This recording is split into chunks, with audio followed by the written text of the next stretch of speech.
Welcome, everybody, to another Microsoft Unboxed Pod. This is episode 83. I'm your host today, Kareem Anderson, and I'm joined by David Allen. Hope everybody is doing well and maybe recovering or celebrating from your favorite company's earnings statements. I think we got a little bit of both. I think we got one side of the coin that's unhappy and maybe one side of the coin that's a little more happier than the others.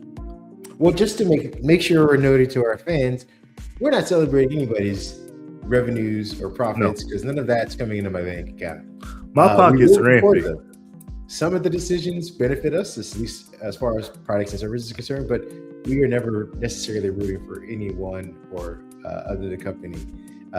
Now, we may have a little schadenfreude when a company's doing poorly, but that's a different thing. And again, that's never to the realities of people working at the company doing poorly. Nevertheless, we want to welcome you guys back this week where we will be talking about Microsoft building AI supercomputers, France breaking up with Teams because of politics and security. At least that's what they're saying. TikTok rewriting its terms of service like a jealous ex. It's gotten really crazy over there, and I don't know how many of you are listening that are on there. You may want to listen up to see what we have to say about that, because I got lots of thoughts. With that being said, let's talk about what's bothering us this week in tech first. We kind of always start off with that. Well, tech for me this week is a little concerning overall because and we're going to talk about it, the earnings statements were not what we wanted them to be. That's one highlight for me. But the other highlight for me is something else we're going to talk about. The agentic browser called Google Chrome. Okay, that bothers me a little bit because I covered that because it was of particular interest to me. And it bothers me when I know that there's a possibility of an AI bot that is out there taking actions and even making purchases or paying bills, etc. for me. That scares the bank account, folks. That bothers me. How about you? What is bothering me is PayPal, specifically PayPal. PayPal. Digital currency, yes. I had sold a piece of tech this past couple of days, and and again, this is very specific. So for those of you who couldn't be bothered with it, just fast forward maybe 3 minutes because it would be that long. I sold a piece of tech, got cash for it. I have a credit union that I opened up in California. It does not exist out here in Florida, so it's very hard to get cash into my bank account that way. Checks, easy, no problem. You do the app, you photograph it. It's in your account. Easy peasy. And I don't want to open up another bank account or credit union account here because I don't want to have to maintain two when I don't need to. And it's only rare that I have to put cash into my account. So it never has been a problem. But it has been for the past 2 days because I'm trying to figure out a way to get cash into that account.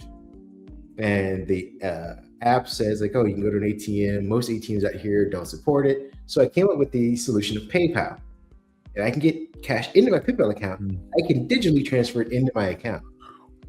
The problem with PayPal, though, is that you have to go to specific locations, have a barcode, scan the barcode with the person at the register, give them the money, and they will put it in the account. That all seems perfectly fine, except terms of service for this is that you can only do $500 a day. It's like a top limit, and then they charge you to transfer the money into your account. And they charge you the deposit fee. So it's $3.95 to put cash into their account to use this service digitally. And I get it, you gotta run servers, whatever. But then it's another $7, almost $8 to transfer it,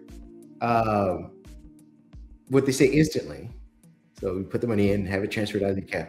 Almost $8 to do that. So I was like, you know what? I'm not gonna do it. I'm gonna do the free one, which will take up to 3 days. I'm not in a rush to get in the account. I just want to get it in there. I've been doing that for, I don't know, 2 days now, and it keeps coming with this error saying like, hey, we can't process that transaction right now. And I'm like, why? Why? I put the money into PayPal. It's sitting there. I know you guys recognize it. I've had this PayPal account for years. It's been tied to my bank for years. years. It's been tied to my debit card for years. Why all of a sudden are you saying, oh, don't take your money out of our account and give it to your regular account. Just keep it, just let it sit there. So this feels like a conspiracy to me. Again, that is a little weird. Oh, again, I've waited 24 hours to be like, all right, I get it. If you're trying to say, hey, I don't want you to do a scam where you like pretend to put money in digitally and then put money and then no actual money's in the account, and then you transfer digital $500 that was never there into your bank account. Now you have $500, PayPal never got the money, and it's all kind of fraud. I get that, but it's been sitting in the account for a day now. I could probably go ahead and spend it if I chose to, but I'm like, I want to just transfer it. So two things: transaction fees for digital transactions. Again, I get it for the server to like host this, in-person service and to like have, probably pay, like the Dollar Tree, Walgreens, Publix, whatever these companies are, to support that. I get it. You have to pay those out. The $3.95, no issue whatsoever. The $7.95 to transfer it digitally, just to say, take, these pixels of, these dots and turn it into dots on this account. What are you doing, PayPal? What are you doing? Well, and I'm sure it's not just PayPal. I mean, you could probably do this with a lot of other services that are all digital. Like you just want to move things digitally, and they're like, "Oh, here's a fee for that." Can I pick on you for just a minute? Let's go way back, and this will take 30 seconds. Who was one of the original founders of PayPal? Just take that in for a minute and process that. How did he become the richest man in the world? Richest, and both he and Peter Thiel, both just super evil men. So I get it, but if there were any other way to do this without using PayPal, I would have tried. I mean, I tried to do a cashier's check, and that's $40. And at the end of the day, it may have just made more sense to do it that way. But either way, I guess my larger complaint is less than PayPal. It's just transaction fees. Transaction fees have gotten ridiculous, and some of them are just like superfluous. Like they just put a tax. Or they'll say convenience fee, and you're like, who's convenient for who? When you go to a hotel, same thing. They're like, here's your hotel room, and here's like $20 for convenience fees. You're like, what? That's nebulous. Break it down. What exactly are the charges? And has anybody, and I know we do not need to go down this road, but has anybody noticed their convenience fees going up recently? I have. I know. For example, our water bill here. My water is fairly inexpensive. I can't complain with the amount, with what I'm charged monthly for water. But that $3.95 fee on the end just to swipe a card, well, a couple months ago it was a $2.95 fee, and I noticed it was a $3.95 fee the last water bill I paid on. $3.95, times several thousand people, and I'm like, okay, $3.95 times several. That's some nice little pocket change there off those fees that somebody's making. Maybe we just need to open up a blind credit card processor. Maybe that's what we all need to do, is put our money in a pot and open up a blind credit card processor and charge fees and make money. Maybe that's what we need to do. Apparently, it's just getting ridiculous. I mean, but this also goes to the same thing we've always talked about in this pod. Line must go up, and they figured out a way to just slowly boil us. Nevertheless, that's what we've been frustrated about. That was 9 minutes of your time, of your day. We appreciate you hanging out with us. Let's get you into the news. Again, we promised news, so we're gonna give it to you. We got Microsoft fiscal year 2026 Q1 earnings. So this is the first round of tech earnings we've been seeing out. I think Tesla had theirs, and they didn't do very well. Apple blew everyone off the doors with crazy iPhone sales. I guess, charging more for the new iPhones will do that for you. We'll also be talking about, but we won't be talking about Apple, just Microsoft. Adobe has a new Photoshop, I guess, AI platform thing that's supposed to help boost your Photoshop performance. I wrote in the context of this particular upgrade, how does this fare with Affinity? Because they're now, almost toe-to-toe in line with I think people's mind share for this kind of stuff.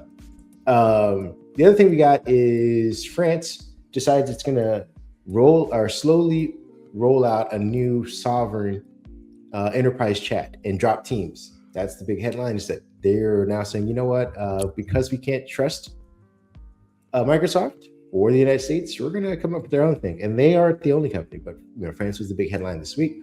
Google unveils a major Gemini upgrade. We're going to have David talk about that. Microsoft also came out with a new accelerator, AI accelerator, essentially. It's a type of chip, I suppose, that's supposed to make using AI, or at least developing AI or creating AI, use less resources. Ideally, this is what Microsoft's looking to, I guess, scale back on the amount of resources data centers are going to need in the future. Not currently, but sometime 5-10 years down the line, when all the trees are gone and all the water's poisoned. Then there's the TikTok terms of service backlash, which there is a big backlash. We're going to get into that. If you haven't been on TikTok or on any other form of social media, we're going to update you on what's going down with that. With that being said, let's get into our first story, shall we? And that is Microsoft's earnings. And this starts off with, let me make sure I get all the notes for you guys on that.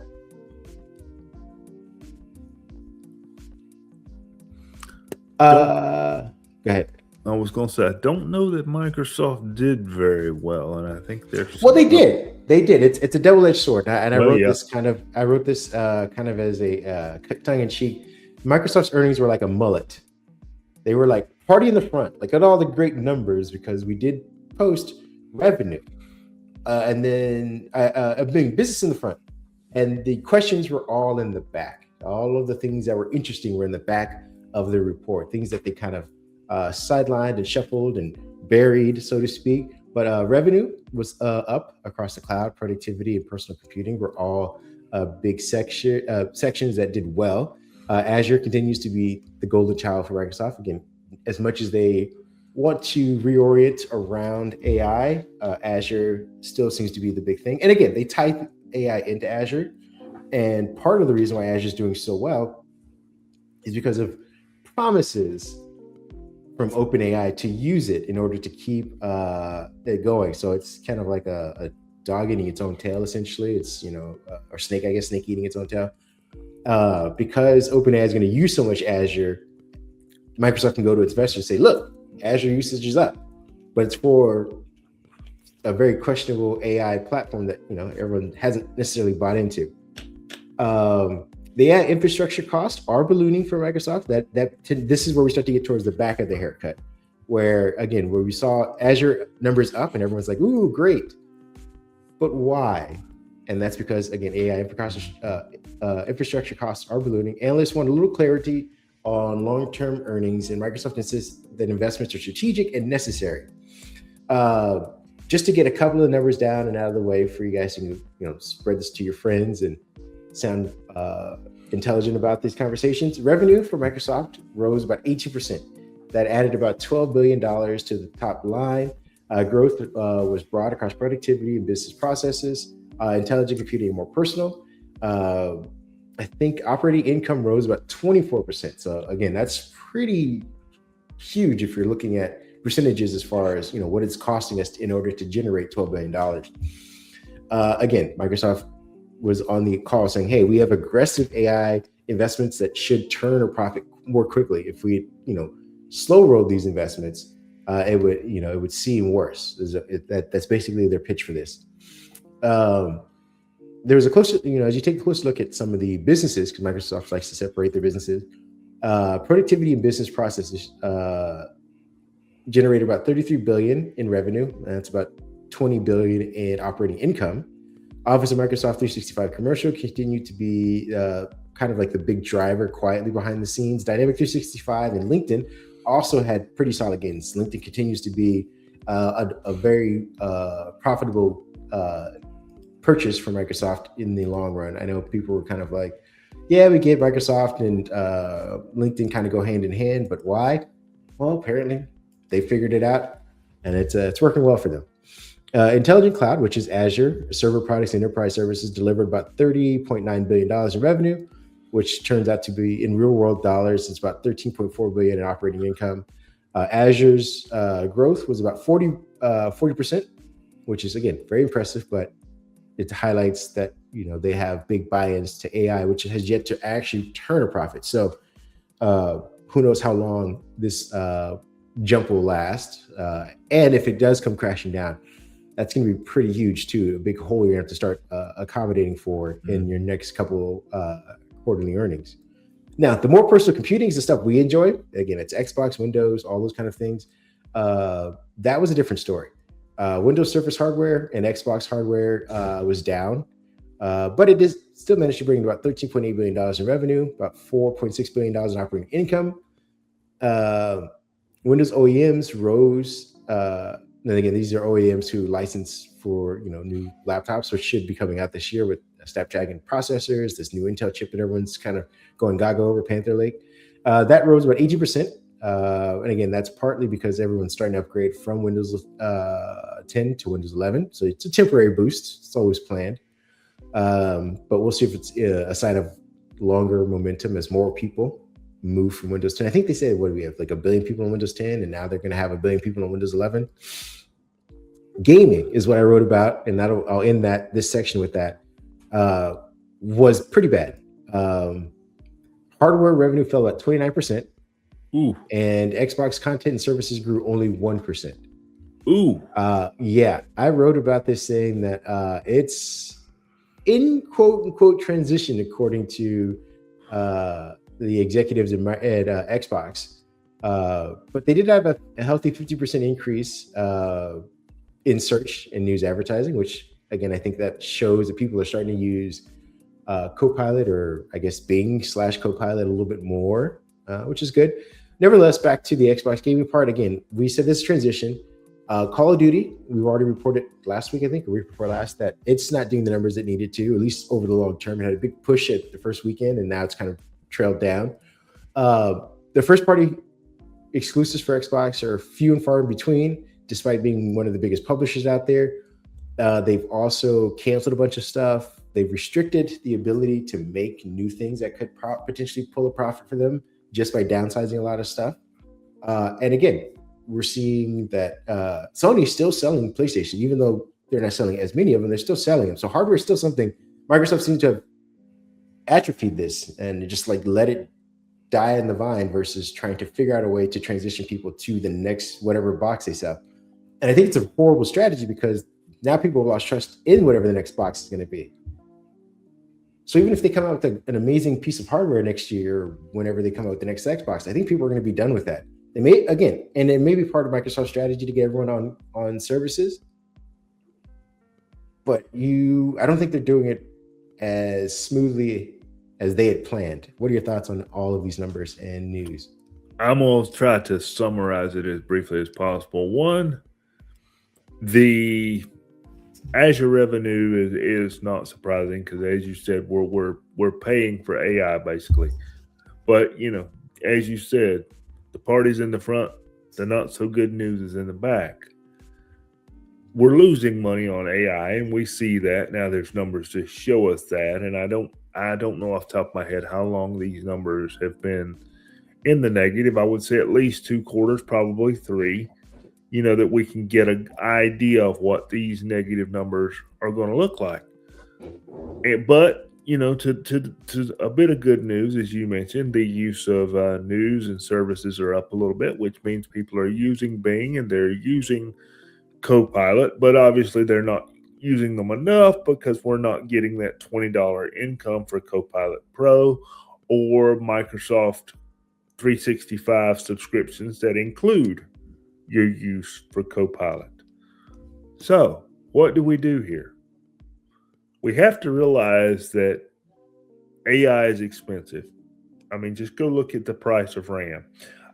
Speaking of AI, I did a comparison this morning for something I was thinking about writing, that RAM last year, roughly 64 gigs was $100, 150. Now that same 64 gigs of RAM is $300, $350. So AI has driven up the cost of hardware. We still haven't seen a return on that. So how deep do we dig this hole, and what turns it around? Because I think, we're not going to wake up one day and say, okay, Copilot didn't work, it's dead. No, people use it, people do depend on it. I think we're already at that point. But does it shift to the business subscriptions, for some of these options? Possibly. But I don't think we can just keep throwing these AI features out there going, what dart sticks? What do people want? I just don't see these investors at any company, not just Microsoft, saying, hey, we're going to keep throwing money into this thing you keep calling AI, and you keep building things. And when you hit when the dart hits the center of the board, you let us know, okay? That's not the way this works. And it's kind of the same for Xbox. Xbox has been down for several quarters. And I'm going to agree with something that I'm old enough to remember. I remember getting on dial-up internet and going to Microsoft.com. What did you see there? You saw a software company. There was no hardware. Later, they got into things like MSN TV and stuff like that, where they sold you the set-top box, but there really was no hardware. For gaming, Microsoft is going to have to get back to being a software company, a game publisher. And I think they're trying to do that, but I think they're going to have to get the hardware off the books and just do it from a software standpoint. Now, what did they do with that hardware? I'm sure Lenovo would make an Xbox. I'm sure Dell Alienware would make an Xbox. I'm sure Asus, who is already making your handheld, would be more than happy to say, okay, we manufacture the Xbox. And let them take the hardware hits, because they have other ways of making that up or improving the product. Now, I'm going to disagree with you a little bit, and I'm partially biased on this, so take it with a grain of salt. But I feel people are more customers are more forgiving when the initial buy-in for hardware, when they buy into hardware, they're forgiving on the software because it's a sunk cost for them.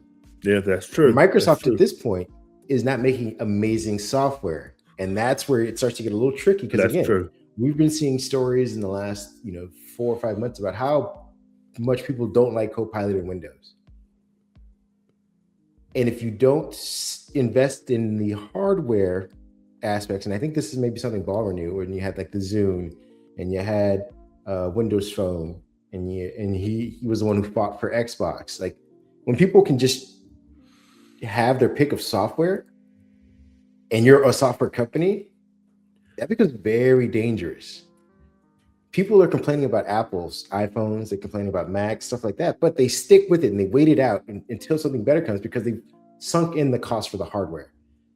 But if it's just something software-wise that they're upset with, they will move to Google Workspace, they will move to Office. iWork. It's laughable how many people depend on that, because it's not a good piece of software. No. But people will keep the MacBook. And I'm saying this to say that Microsoft doesn't start turning their software around. Now, again, I agree with you. Maybe they become an all software company. And as long as their software executes like it's supposed to, they're okay. But it feels like they're even wobbly on that, and that could be very dangerous. That's all. Yeah. All right, let's stay here for just a second. Let me ask you a question. I don't have these specific numbers in front of me, but I know from listening to another pod this morning that Apple makes roughly $1 billion a day in the last quarter. Yes. All right. So if you think about that, there's your Activision investment is paid for in 30 days in the Apple income world. Apple has chosen not to invest in AI as deeply as others have. They have their partnership with Google. What is Apple doing software-wise to make all this darn money that others aren't doing that people like? That's what I've been trying to figure out. Because Well, clearly people like what Apple has done software wise at some point. Yes, I get it. When you bought the iPhone 1, you're bought in. I get that. But what did they do that bought you in? it's the hardware. I'm telling you, they're a hardware company at its roots. And yes, software and services does make them a lot of money, but people are buying in because they've already bought the hardware. And a lot of times that software just comes with it, and they get invested. Like we were talking about last week or a week before that, subscription services, Apple TV, iTunes, like that all needs to run on the hardware that you just bought. Mm-hmm. And again, some people buy an iPhone and they'll put Spotify on there or YouTube Music or whatever, but there's still iTunes in the background, Apple TV in the background, even though you watch Netflix, stuff like that, because you bought the hardware. The hardware is where your first entry is. No one's going out and saying, how can I get Mac OS on a Windows device? How can I get iOS on this Samsung? No one's saying that in reverse. Other people might say it the other way around, like, oh, if I could just get, the way that Samsung does this on this iPhone, it'd be amazing. Yeah, I've done that. If I can get, we had parallels. We had Windows on Macs because they wanted the software, but they wanted that hardware. That's what they're doing. Is the hardware still is impeccable to a certain extent, and people will brush off, poor releases of iOS that are buggy and don't really service them very well and have tons of complaints because they've already invested in the hardware. They're not going to jump from the hardware. So that's what they're doing, I think, to answer your question, and that's how they continue to turn the dial up on the stove by saying, here's our hardware. Now we'll just charge a little bit more for the services and a little bit more for the services and a little bit more for the services. And that service number goes up while the hardware number either stays the same or, slightly increases, decrease, it kind of wavers. But this line go up continues to go up. I just find it interesting that Apple has yet to have a bad quarter. They've had some that aren't better than others, but they've yet to have a quarter to where people go, oh crap, something's wrong at Apple. They've not had that quarter. Well, and to Microsoft's defense, they haven't really either. True. I can see that. Nadella has done very well by cloud. Now, the reason why we harp on it is because, again, we dig into the numbers. We dig into trends and things like that. So, again, if you just read the numbers, you're like, Microsoft beat expectations. They had a good quarter. The line went up. But because we cover the news all the time, we see that here's the other underlying things that could lead to a potential down the way. And I'm sure Apple insiders and investigators and reporters were all doing the same thing. Like, yes, Apple had an exploding revenue quarter, but if AI is the future, they're not necessarily prepared for that. And I'm sure their reporters are saying that too. So if there's questions about that investment, there's their underlying investigation. We just don't necessarily cover that kind of stuff. So we see line go up and we're like, whoa, that's amazing.